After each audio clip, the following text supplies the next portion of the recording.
ارے تم تو مجھے بھی اپنے ساتھ ہلاک کرنے والے تھے، دنیا میں چونکہ دوست ہیں اور تم اس طرح کی باتیں کیا کرتے تھے تو میرے بھی دل میں بعض دفعہ شکوک شبہات پیدا ہو جاتے تھے، اور دل میں بات آ جاتی تھی کہ کہیں واقعی ایسا نہ ہو کہ یہ سچ کہہ رہا ہو، کہ واقعی کس نے دیکھا ہے کہ مرنے کے بعد کوئی دوبارہ اٹھے گا اور پھر دوبارہ جو ہے اس کو زندہ کیا جائے گا، پھر اس کو اس کے اعمال کا بدلہ دیا جائے گا، یہ کس نے دیکھا؟ قابل صد احترام حضرات، معزز مکرم سامعین، انسان اپنی فطرت میں ایک معاشرتی حیوان ہے۔ اس کی طبیعت میں دوسروں کے ساتھ مل کر رہنا، دوسروں کے ساتھ اٹھنا بیٹھنا، معاشرے کے اندر زندہ رہنا ہے۔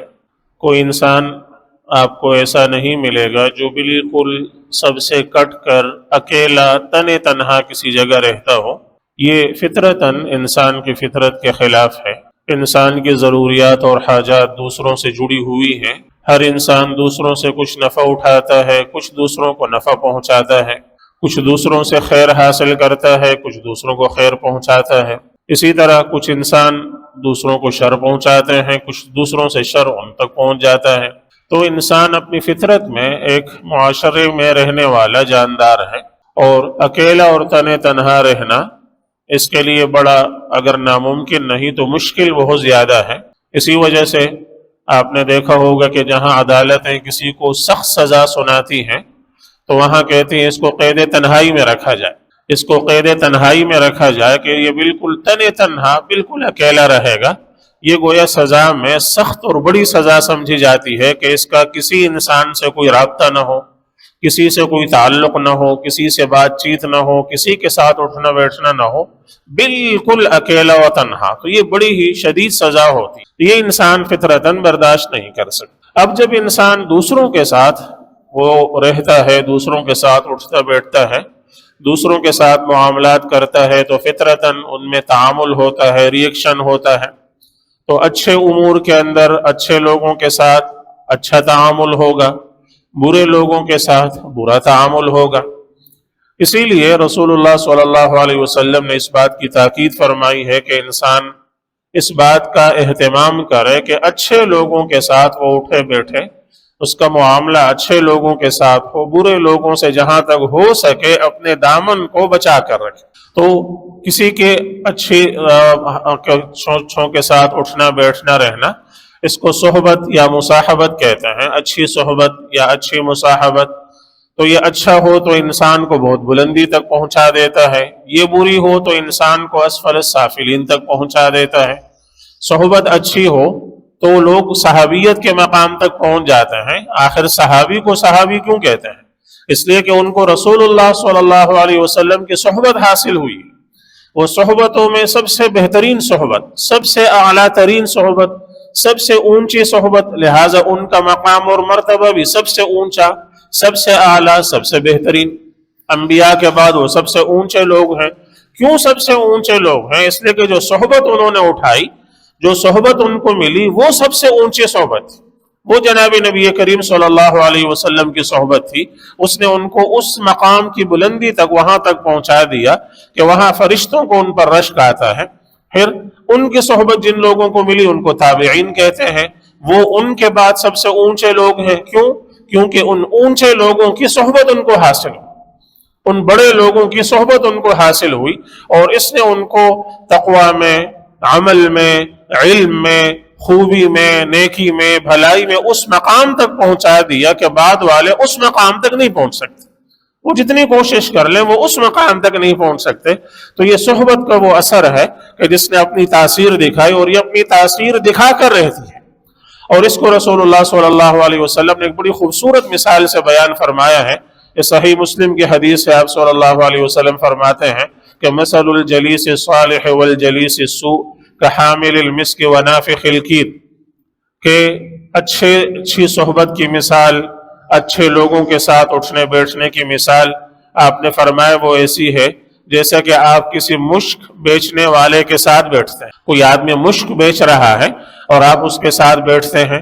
بری صحبت کی مثال ایسی ہے جیسے بھٹی جھونکنے والا، لوہار جیسا ہوتا ہے، اور وہ لوہا پگھلا رہا ہے، تو لوہا پگھلانے کے لیے اس کو بہت زیادہ آگ